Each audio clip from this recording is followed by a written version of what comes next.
This is the LISC 2021 Video Partner Showcase, Take 1.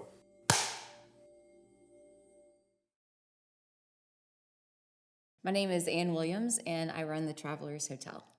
Clarksdale is a fascinating community. When I first got the job offer to come to Clarksdale, first thing I did is I pulled it up on Wikipedia. And if you've ever read about Clarksdale on Wikipedia, it's a little depressing. I mean, it's the declining populations, it's the poor healthcare, bad education. I mean, it's these quantifiable statistics that we all know so well.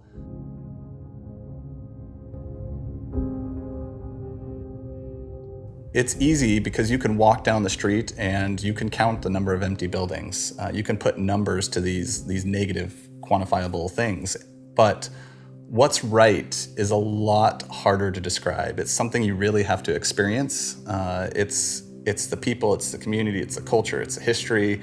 It's so much, and it's all underneath the surface. But it's really one of those things that when you come down and you start interacting and you really engage with the community, you start to realize that there's something very unique and special about this place. It's been a community in decline for a long, long time, and I feel like there's this fragile momentum building in Clarksdale right now where things are gradually, incrementally getting better and better, and people are really excited about that. When I first got to Clarksdale, it was really just the creative energy, the creative force that seemed like it was all around me. From the history of everybody who lived here and went through tragedy and turned it into a creative triumph, and it has, furthermore influenced the whole world, that, it was contagious, and it just drew me in, and I felt like I needed to experience it.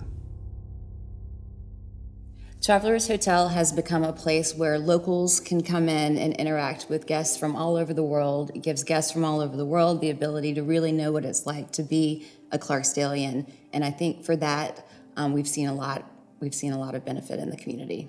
One of the challenges of doing a hotel this size in a community that's been traditionally in decline is finding the resources to make it all happen. We were so thrilled when we came across this opportunity with LISC to bring in the financing that we needed to make the project happen. Without this low interest loan, I can't imagine that we would be anywhere near the shape that we're in right now.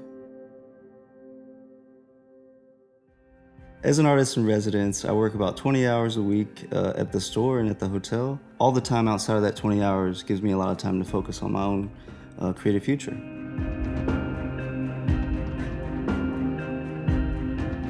I have a studio space upstairs for 2D work, and I have a studio space out here in the courtyard for 3D work. And just not having to worry about paying for rent and stuff like that gives me more opportunity to focus on my work.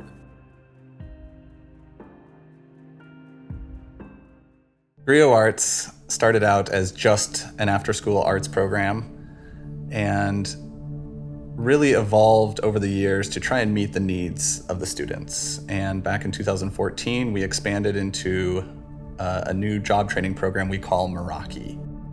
Meraki has impacted my life in a lot of ways. When I first got involved with Meraki, I was coming out of a deep depression.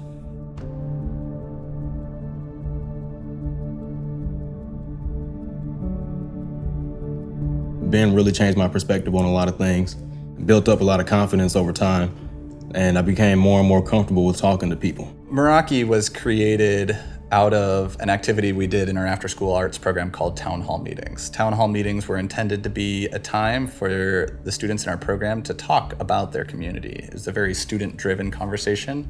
And back in 2014, two themes kept emerging out of every town hall meeting. The first one was, we have no place to hang out. I think this is a typical rural issue, is what do you do outside of your house, outside of school?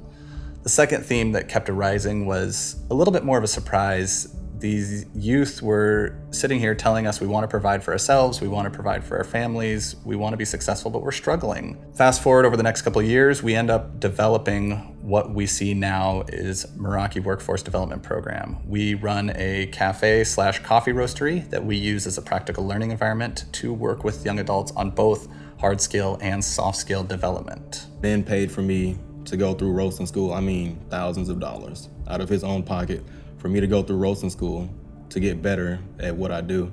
Coming from a small town like Clarksdale, programs like this really give me the opportunity to grow. I believe it's really important to invest in our rural communities, and specifically the Delta, because so much of our culture, history, heritage in the U.S. can be traced back to this region. I think that it's just paramount to lift those communities up, because if they're not exposed, if they don't have a voice, then there's just, so many missed opportunities, so many, would-be B.B. Kings, would-be Mississippi John Hurts, would-be John Lee Hookers that would be forgotten if they hadn't had exposure. So I think, the work that Rural LISC is doing, the work that we're doing, I think it aligns, and I'm really proud to be a part of it. By coming in and rebuilding these communities, you're giving such a needed boost to folks that have great ideas. They want their communities to be better, but the resources just haven't been here. These are where real people live, real people who sit on their porches and talk to each other. We know our neighbors, we know our neighbors' kids. So much of the Delta has such a divided history that we really want to be a space in which people can come together and learn from each other and develop relationships. And I really believe that's our biggest impact in this community, is to create those bridges for people to learn from each other. Rural LISC supports resilient and inclusive rural communities like Clarksdale as great places to live, work, play, and innovate.